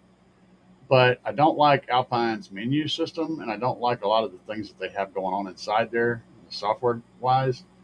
So I prefer the Kenwood over the Alpine, but the Alpine would definitely be my second choice. Yeah. Well, he says he believes that the Kenwood is only Bluetooth. Well, I only play Bluetooth music. I don't use CDs in 153 decibels. Oh yeah, man. Yeah, CDs ain't gonna work. No. CDs nuts. So yeah, he would definitely want the Kenwood. Yeah. That's what if you're offering, that would be awesome for him. It would be great. Yes, sir. Um, No Bofa. Let's see here what's going on in the chat window here. Play it and live it. Rob said I had a Kenwood head unit. Hell yeah. I got one up in the closet over there actually, but it's missing a harness, or it's out in the shed actually. I have to LOL to the amount of times I have taken out my batteries for wire upgrade. The DSP. Let me go back and move. Okay. Taking out my battery for wire upgrade. The DSP saved me a lot of time and headache, and the head unit is a plus too. Volume and never change. Yeah, like I said, the DSP is a tool. Oh yeah, here we are trying to put this thing in. And y'all recognize this.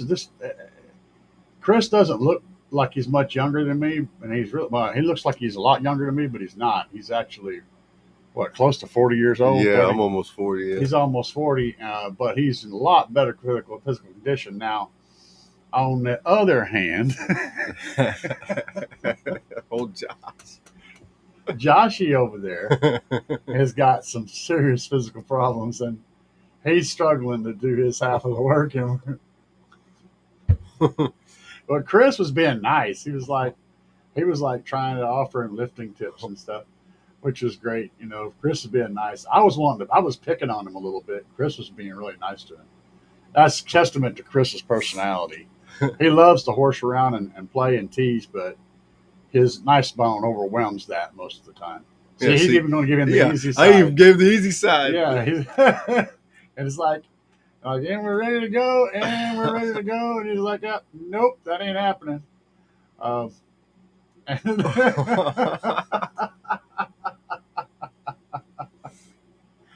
It was good times, man. It's like, hold on, I got to take my shirt off. We'd all been at it for like 2 days straight. Yeah, Chris straight up goes to strip tease. Instant strip tease, man. He's like, I got to show my muscles, man. I'll be stronger if I'm showing my muscles. Yeah.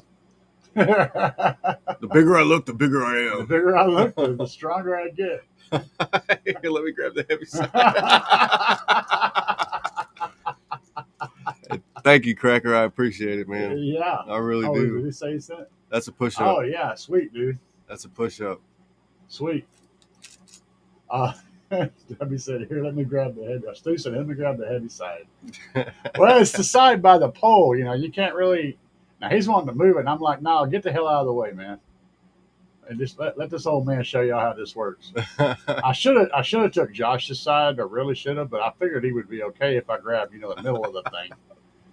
But that didn't happen. That's not how it worked. He still struggled. I had to yell at him. See, he about lost it. Yeah.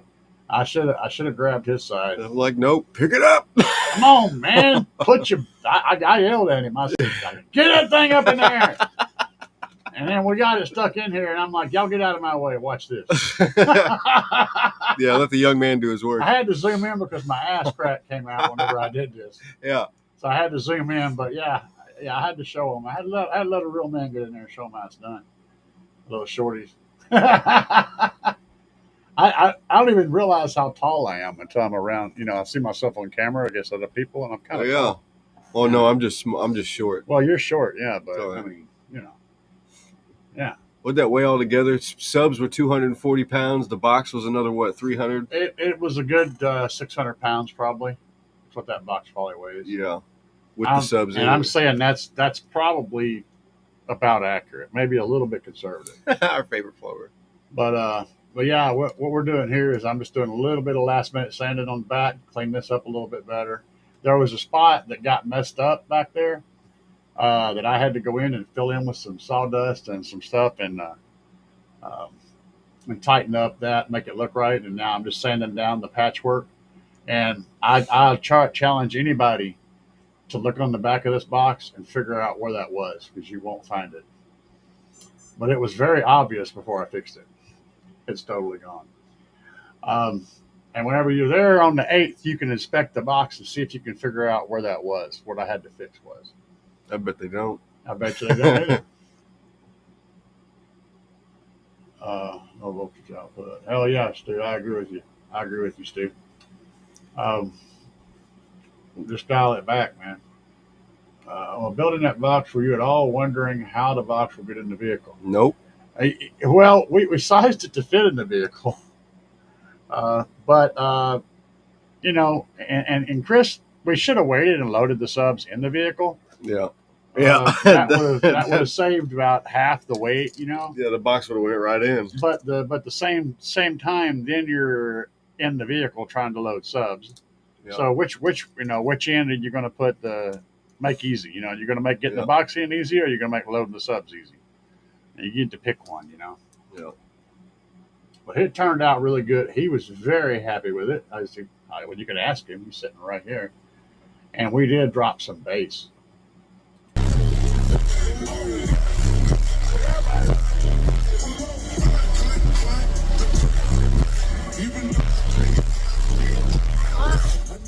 All right. Okay, you got. That was the next project. Yeah, we can definitely upgrade this box. And that was on here too. This box is not going to work. It's too. So you guys want to see the bill where we replace this box? It is in here. All you do is look for it. It's on my channel. So what do you guys think about everything? Y'all enjoy meeting Chris tonight? I'm going to wait for some comments.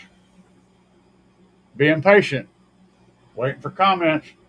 Questions. Yep, time's running out. It's about skin 30 here. Time's running out. Y'all need to speak up.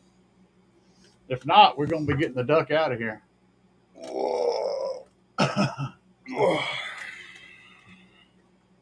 Any last questions? Chris for the win.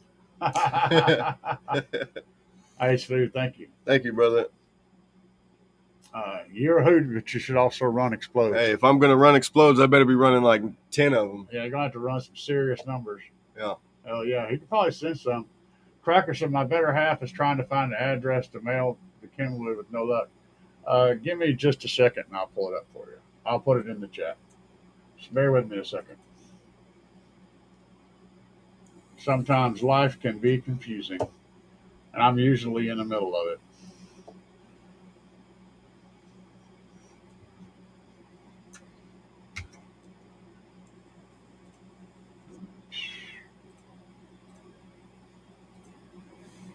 Let's see here. All right, there you go. Anything that you guys want to send? Look at this. All my other things are posting at the same time.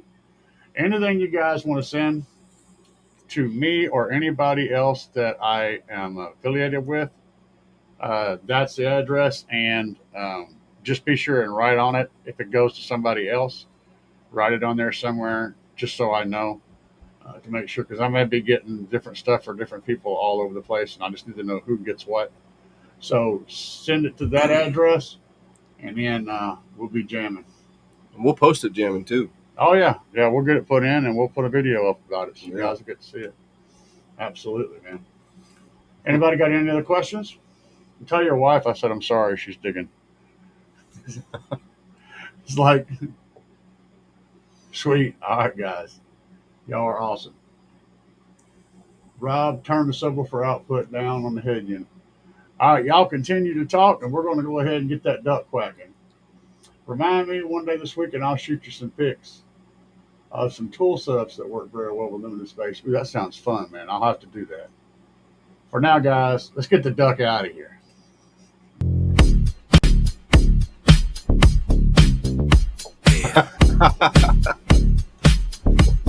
We're quacking, baby. Yeah. That's your first time seeing the duck? No.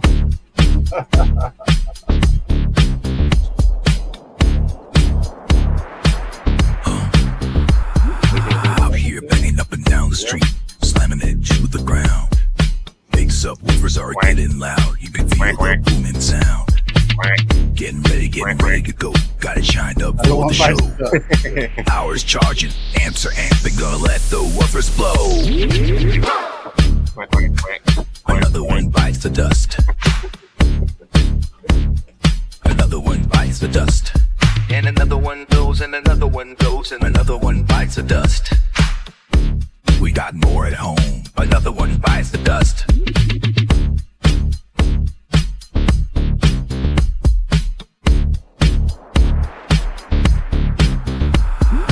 Wires are glowing and the amps smoking. Subs are cherry red. Let me keep jamming, gotta keep the bass slamming. Gonna go hard till they're dead.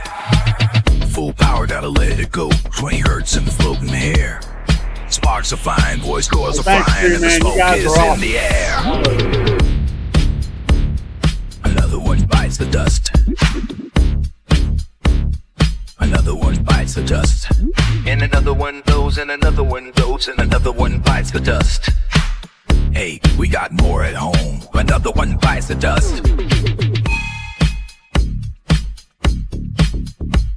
Got it. Got it. Spoon.